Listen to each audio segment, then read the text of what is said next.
السلام علیکم، امید ہے آپ سب خیریت سے ہوں گے۔ تو آج کا ہمارا موضوع ہے مطلع اور مقطع میں کیا فرق ہے۔ مطلع کے لغوی معنی طلوع ہونے کی جگہ یعنی نکلنے کی جگہ کے ہیں، مگر شعری اصطلاح میں کسی قصیدے یا غزل کے پہلے شعر کو جس کے دونوں مصرے ہم قافیہ یا ہم قافیہ و ہم ردیف ہوں مطلع کہلاتا ہے۔ مطلع میں قافیے کا ہونا ضروری ہے، ردیف کا موجود ہونا ضروری شرط نہیں۔ میر تقی میر کی ایک غزل کا مطلع ملاحظہ کیجیے۔ گل کو ہوتا صبا قرار اے کاش، رہتی ایک آدھ دن بہار اے کاش۔ تو اس مطلع کے اندر قافیہ بھی ہے اور ردیف بھی ہے۔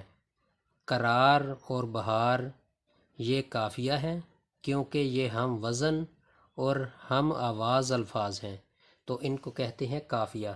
تو اس مطلع کے اندر قافیہ بھی موجود ہے اور ردیف بھی، اے کاش اے کاش، یعنی کہ دونوں مصروں کے اندر ہم شکل الفاظ ہیں، تو ان کو کہتے ہیں ردیف۔ تو یہ میر تقی میر کی ایک غزل کا ایک مطلع ہے جس کے اندر قافیہ اور ردیف دونوں موجود ہیں۔ تو اب دیکھتے ہیں فیض احمد فیض کی ایک غزل کا مطلع ملاحظہ کیجیے۔ تجھے پکارا ہے بے ارادہ، جو دل دکھا ہے بہت زیادہ۔ تو یہ بھی فیض احمد فیض کی ایک غزل کا مطلع ہے، لیکن اس شعر کے دونوں مصروں میں قافیہ تو موجود ہے، ارادہ اور زیادہ، لیکن ردیف موجود نہیں ہے، تو یہ بھی مطلع ہے۔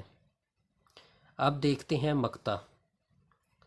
مقطع کے لغوی معنی ہے قطع ہونے کی جگہ یا کاٹنے کی جگہ، مگر شعری اصطلاح میں کسی قصیدے یا غزل کے آخری شعر کو جس میں شاعر اپنا تخلص استعمال کرتا ہے مقطع کہلاتا ہے۔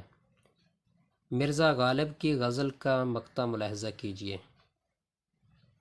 میں نے مانا کہ کچھ نہیں غالب، میں نے مانا کہ کچھ نہیں غالب، مفت ہاتھ آئے تو برا کیا ہے۔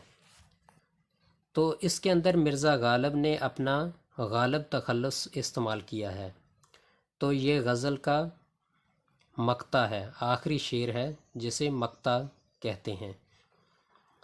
دوسرا شعر مرزا غالب کا ملاحظہ کیجیے۔ کعبے کس منہ سے جاؤ گے غالب، شرم تم کو مگر نہیں آتی۔ تو اس کے اندر بھی پہلے مصرے میں مرزا غالب نے اپنا تخلص غالب استعمال کیا ہے۔ نوٹ: اگر غزل یا قصیدے کے آخری شعر میں شاعر اپنا تخلص استعمال نہ کرے تو وہ آخری شعر کہلائے گا، مقطع نہیں ہوگا۔ یعنی کہ اگر غزل یا قصیدے کے آخری شعر میں شاعر اپنا تخلص استعمال کرے تو پھر وہ آخری شعر کو ہم مقطع کہیں گے، ورنہ وہ غزل کا آخری شعر ہوگا، مقطع نہیں۔ علامہ اقبال کی غزل تیرے عشق کی انتہا چاہتا ہوں کا آخری شعر ملاحظہ کیجیے۔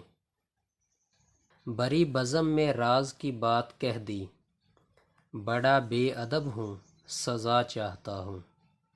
تو اس شعر کے دونوں مصروں کے اندر علامہ اقبال نے اپنا تخلص استعمال نہیں کیا، تو یہ غزل کا آخری شعر ہوگا، مقطع نہیں۔ امید ہے آپ کو مطلع اور مقطع میں فرق واضح ہو گیا ہوگا۔ تو آج کے لیے اتنا ہی، خدا حافظ۔